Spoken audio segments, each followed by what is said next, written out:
What's going on YouTube? It is Luke Waters back again with another YouTube video. And today I want to talk about the top 5 mods that everybody should do to the Caprice PPV as soon as they buy them. Now this is just my personal preference. You can do whatever you want with your car, but these would be the top 5 things I would do if I could go back in time and my car was bone stock. These are the things I would do first. So the first thing I would do if I could go back was get a tap shift box. Now I bought a 9C1 Caprice and those don't come with gear select from the factory. All we get is low. So you're pretty much limited to keeping the car in 3rd gear. Now with the tap shift box, you have the control. You can put it in any gear you want. You can keep it in gear to do burnouts at the track. It makes the car feel more like a car, like you're more in control of it. It's definitely a great mod for the price for around $100. Installing it is kind of hard to do if you're not very electrically inclined, but it's not impossible. I was able to do it and I'm a complete idiot when it comes to it. Everything I talk about, I'll try to link down in the description below. I'll put the link to the Facebook page in the description of this video as well. The next thing I would do is get some new wheels. Now, you're gonna be like, well, that's kind of a ricer mod, isn't it? Nope. The stock Steelies are insanely heavy on these cars. I think I weighed them, and I believe with a tire, it was around 56 pounds a wheel. That's a lot of weight. Not only a lot of weight to move, but to keep moving. There's a lot of drivetrain loss, honestly, I think, with heavier wheels. So what I did was I bought a used set of TSW Nürburgrings, had them powder coated, put some Falcon Azeni's FK510s on those, and I was able to save about 20 pounds a wheel. Now that's 80 pounds of just standard weight, not including rotating mass. I'm not sure what the equation is to figure out rotating mass, but I can tell you what, that's probably a lot of weight. I'm sure the tires was probably the biggest jump in this whole thing versus the rims and the weight, but it just made a big difference. I would highly recommend getting new wheels and tires. The next thing I would do is get the center console situation figured out. Like I said, if you bought the 9C1, you don't get select shift or a center console. You get shafted both ways. Having a center console in my Caprice made such a big difference. Before, you had no place to put your arm. Now you have a nice armrest. I made mine out of, I think it was pine and just some fabric and materials I had laying around the house. It came out really nicely. It cost me about 10 bucks. The most expensive part about it was buying, I think it was like this pleathery material and some spray glue. Now get really expensive spray glue if you're gonna make your own.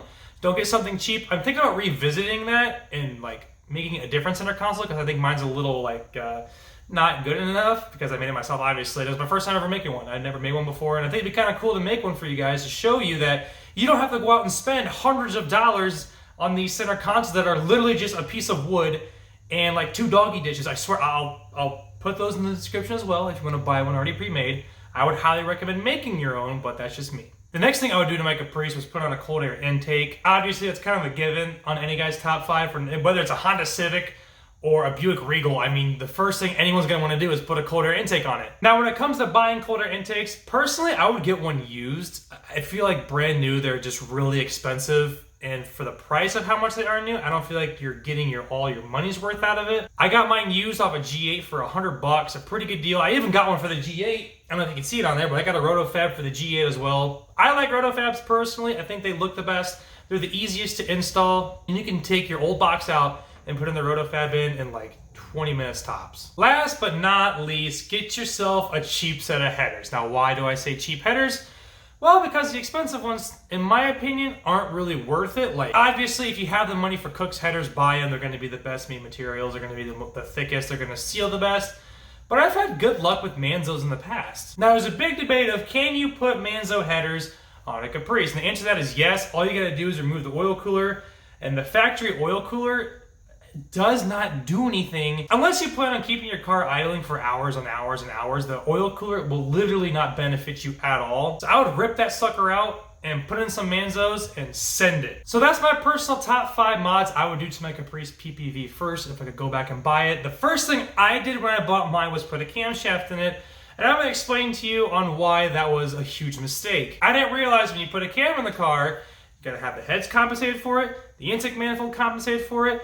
Everything around that cam is so critical in the way that you build the car back up that if you don't compensate doing head work with whatever cam you do, you're not going to get all the potential you can out of that camshaft. And I did the BTR Stage 4 cam, which is an ungodly massive cam. Love the cam. Sounds great, but I didn't do enough research. And I think a lot of people make that mistake when they first get one of these cars is they're gonna throw a camshaft in it. The reason why I didn't put a camshaft as a top 5 is because give yourself some time, figure out what you wanna do with the car, get a feel for how the car feels with the stock camshaft, and then make your purchase based on that. If I could go back, I probably would've got a boost cam because at some point I wanna put an LSA on the Caprice. But before you do any kind of mods to your Caprice, you gotta make sure you're up to date on your maintenance.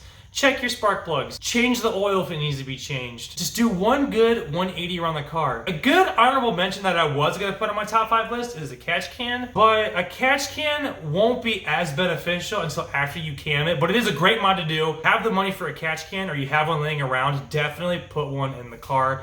It'll definitely make a huge difference in your intake manifold, keeping it clean, keeping it oil free. Another honorable mention is a rod mounted intake manifold. The reason why I once again left it off the list is because that's more beneficial after a cam. It won't give you as much of a benefit on a stock engine as it would with a cammed engine, but it's still a pretty good mod, and if you have the extra money to shuck out for one, I would recommend anyone buying one. I got mine from Blue Line Performance. That link will be in the description below as well. So yeah, guys, that would be my top 5 mods I would do first to my Caprice PPV. If you guys enjoyed this video, please give it a thumbs up and subscribe if you haven't already. If you have any other mod recommendations, leave them down in the comment sections down below. I'd be happy to read them over. And maybe someone researching this video will look down in the comment sections and see what somebody else did in their own experiences. I like kind of reading what people do and just kind of interacting that. So, as always, it's been Luke Waters, and I'll see you guys in the next video.